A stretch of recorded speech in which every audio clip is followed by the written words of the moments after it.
প্ৰথম আমাৰ হেৰি হ'ব আমাৰ অসমীয়া সংস্কৃতিৰ বৰঘৰ আমাৰ নামঘৰবিলাক যিবিলাক নামঘৰত আমাৰ থকাৰ ব্যৱস্থা আছে ন্যূনতম ব্যৱস্থাটো আছে পৰাপক্ষত আমি তেনেকুৱা ঘৰতে থাকিব লাগে আৰু নহলেও আমাৰ কোনোবা ঘৰ তেনেকুৱা সাত্বিক বুলি আমি ভাবা বা ধৰিব পৰা আমি কোনো ব্যক্তিৰ ঘৰত থাকিব পাৰিম কিন্তু খুব ন্যূনতম আহাৰ গ্ৰহণ কৰিব লাগিব আৰু আহাৰত আমি লগতে আমলখি গুড়ি পাউডাৰ বা গোটা আমলখি খোৱাটো বাঞ্ছনীয় সাংঘাতিক আমাৰ নতুন প্ৰজন্মটোৱে ভাল ফল পাব বুলি ভাবিছো আৰু যে ডায়েবেটিছ কোলেষ্টৰল ফেটি লিভাৰ পিচিঅডি এনেকুৱা ধৰণৰ সমস্যাবিলাকৰ পৰা আমি নতুন প্ৰজন্মটোক এই সৰু এটা পৰিক্ৰমাৰ মাধ্যমেৰে আমি লাভ কৰিব পাৰিম বুলি মোৰ এটা বিশ্বাস আছে কৃষ্ণ জয় গুৰু শংকৰ সকলোকে ভক্তি ভৰা সেৱা নিবেদন কৰিছো এই ভিডিঅ' চাই থকা প্ৰত্যেকজন আইবাপৰ শ্ৰীচৰণৰ আমি সহস্ৰ প্ৰতিবাৰ প্ৰণিপাত জনাইছো সেৱা জনাইছো আছো লালুক আদৰ্শ চিকিৎসালয় আৰু ক'ত আছো কেলে আহিছো গোটেইখিনি কথা আপোনালোকক জনাবলৈ চেষ্টা কৰিম বিশেষকৈ আমাক ফোন যোগেদি ফোন কৰি ডক্টৰ মৃদুল বৰা বাপজনে আমাক মাতি আনিলে আৰু আহি পিনি আমি ইয়াতে গম পালোঁ বহুতখিনি কথা নজনা কথা আমাক ক'লে তেখেতে বিশেষকৈ তেখেতৰ লগত লগ কৰিবলগীয়া আছিল আৰু তেখেতক আমি এনেকৈ ধৰণে লগ পাই যাম বুলি ভবা নাছিলোঁ আমি চিনাকি কৰি দিম তেখেতক এয়া হৈছে ডক্টৰ মৃদুল বৰা কৃষ্ণ আপোনাৰ শ্ৰীচৰণ আমি আপোনাৰ চৰণ আমি সহস্ৰ প্ৰতিবাৰ প্ৰণিপাত জনাইছোঁ সেৱা জনাইছোঁ আপুনি যেতিয়া আমালৈ ফোন কৰিছিল আমি নথৈ আনন্দিত হৈছিলোঁ সুখী হৈছিলোঁ যে আপুনি আমাক মাতিলে দুই এটা কথা আপোনাৰ পৰা জানিব পালোঁ বিশেষকৈ ছাৰে আমাৰ নতুন প্ৰজন্মৰ কাৰণে কিছুমান কথা চিন্তা চৰ্চা কৰি আমাক অৱগত কৰিছে আৰু বিশেষকৈ আমি যে ৰঙিয়াৰ অধিৱেশনলৈ পদযাত্ৰা কৰিছিলোঁ যোৰহাট অধিৱেশনলৈ পদযাত্ৰা কৰিছিলোঁ এই পদযাত্ৰা কৰিলে খোজকাঢ়িলে কিনো হয় আৰু কি কাৰণে কৰিব লাগে আমাতকৈ বেছি তেখেতে আমাক আজি কথাখিনি অৱগত কৰিলে আমি ইমানখিনি ভবাই নাছিলোঁ যিয়ে কি নহওক তেখেতৰ চৰণ আমি সহস্ৰ প্ৰতিবাৰ প্ৰণিপাত জনাইছোঁ সেৱা জনাইছোঁ একচুৱেলি খোজকাঢ়িলেনো কি হয় ময়ো ভালকৈ জনা নাছিলোঁ আজিহে গম পোৱা গৈছে যে ছাৰৰ মুখৰ পৰা 15 দিন যদি আমি খোজকাঢ়িব পাৰোঁ তেতিয়া আমাৰ বহুখিনি বেমাৰ একেবাৰে নাশ হৈ যায় আৰু এই বেমাৰখিনি কেতিয়াৰ পৰা আৰম্ভ হয় কেনেকৈ আৰম্ভ হয় গোটেইখিনি কথা ছাৰে অৱগত কৰিব আমি ছাৰক ধন্যবাদ জ্ঞাপন কৰিছোঁ কৃষ্ণ ছাৰ নমস্কাৰ আচ্ছা মই আপোনাৰ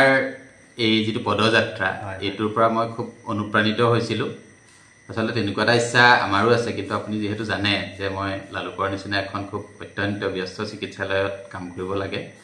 তেনেকুৱা আমি এটা দিনৰ বাবে ছুটি লোৱাটো আমাৰ কাৰণে এটা ডাঙৰ সমস্যা যিহেতু চৰকাৰী আমাৰ গ্ৰাম্যাঞ্চলত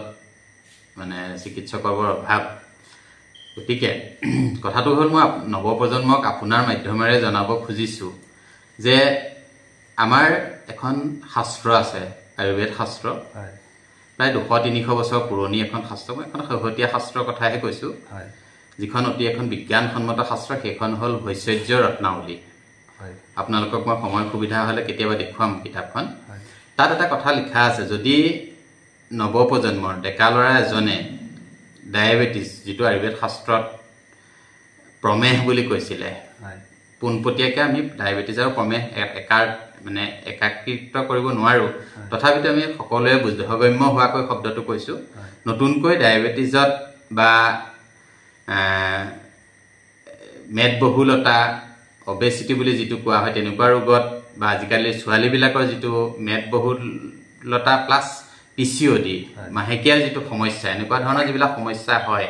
সেইবিলাকত যদি আমি আমাৰ এই শাস্ত্ৰত এটা কথা লিখিছে যে চিকিৎসাৰ প্ৰথম হিচাপে আমাক ঔষধ খাব দিয়া নাই এই শাস্ত্ৰত কৈছে আমাৰ ভৈষজ্য ৰত্নাৱলী শাস্ত্ৰখনে যে আমি প্ৰায় 960 কিলোমিটাৰ মই আজিকালি হিচাপত কৈছোঁ 960 কিলোমিটাৰ আগৰ যোজন হিচাপত কৈছিল সেইটো সময়ত কিলোমিটাৰটো নাছিল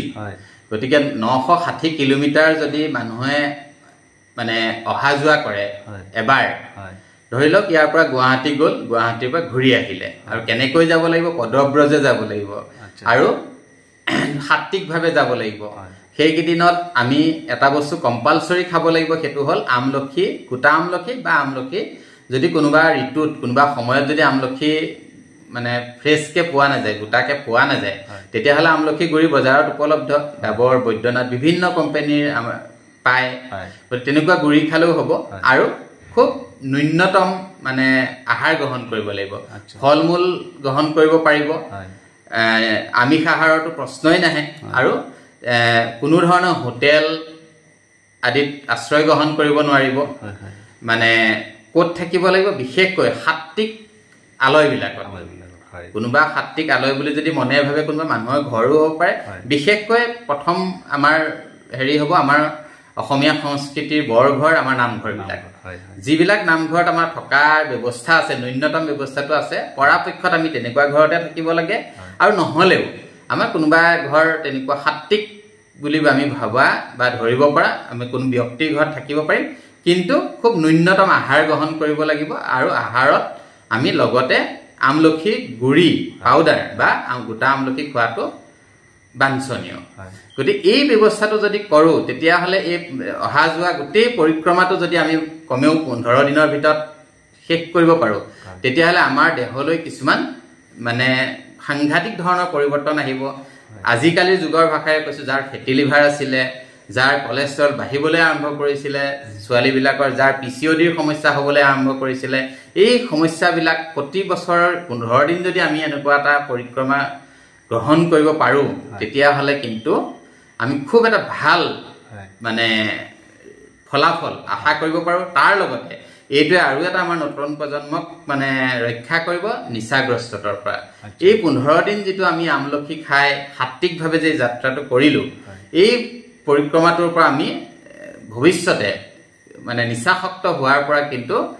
মানে প্ৰায় নিচাসক্ত নোহোৱাৰ সম্ভাৱনা কিন্তু বহুত বাঢ়ি যাব গতিকে এনেকুৱা এটা যদি মই যিসকলে পাৰে যিসকলে নোৱাৰে তেওঁলোকৰতো উপায় নাই যিসকলে পাৰে এনেকুৱা ধৰণে বা মই কোৱা কথাখিনিকে কোনোবাই অকণমান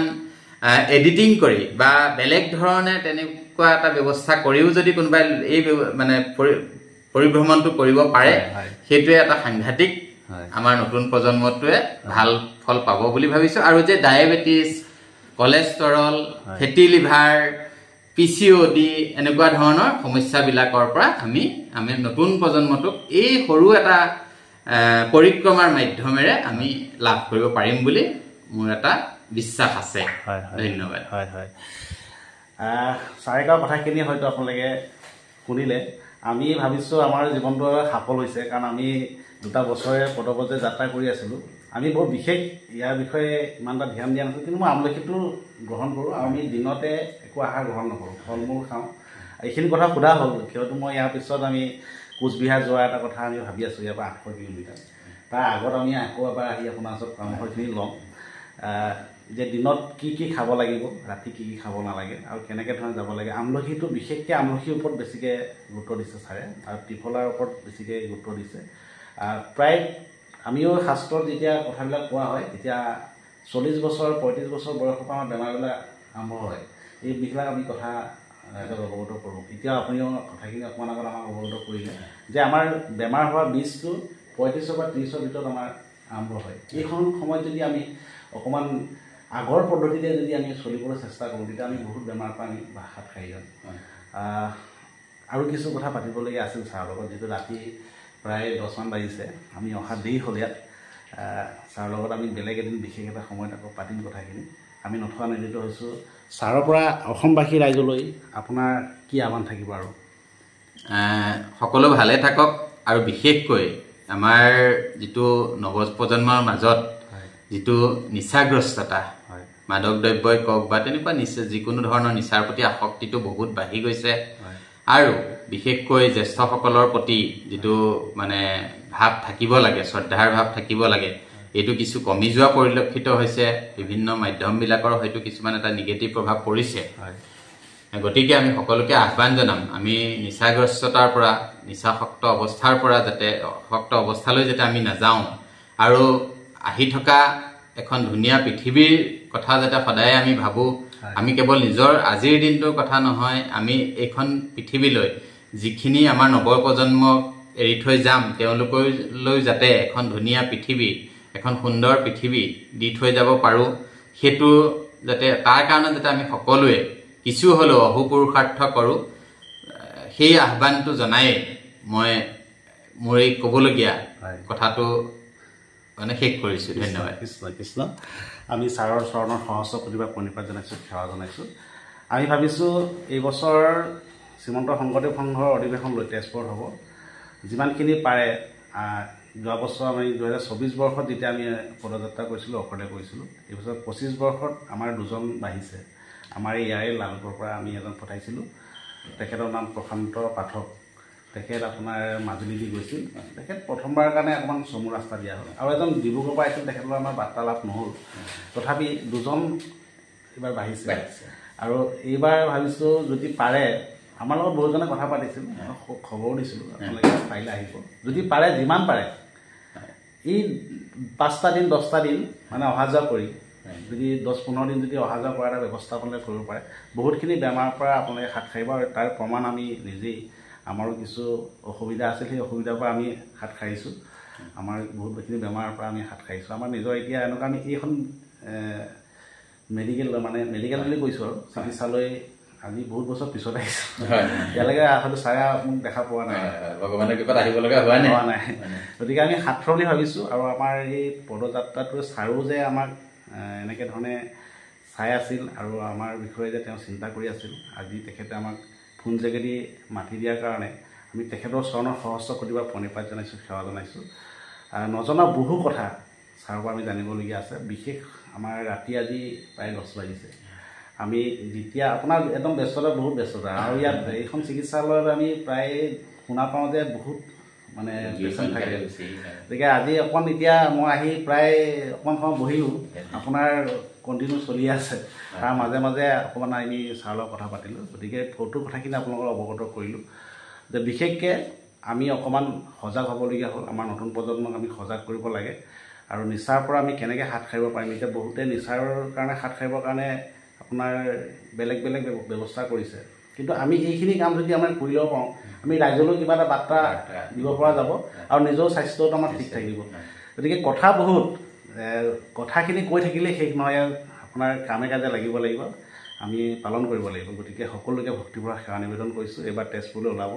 আৰু যদি কোচবিহাৰলৈ কোনোবাই যাবলৈ উৎসুক আছে মোৰ লগত, প্ৰায় ধৰক 2 মাহ দিন লাগিব। আমাৰ নম্বৰটো আমাৰ ভিডিঅ'তে থাকে,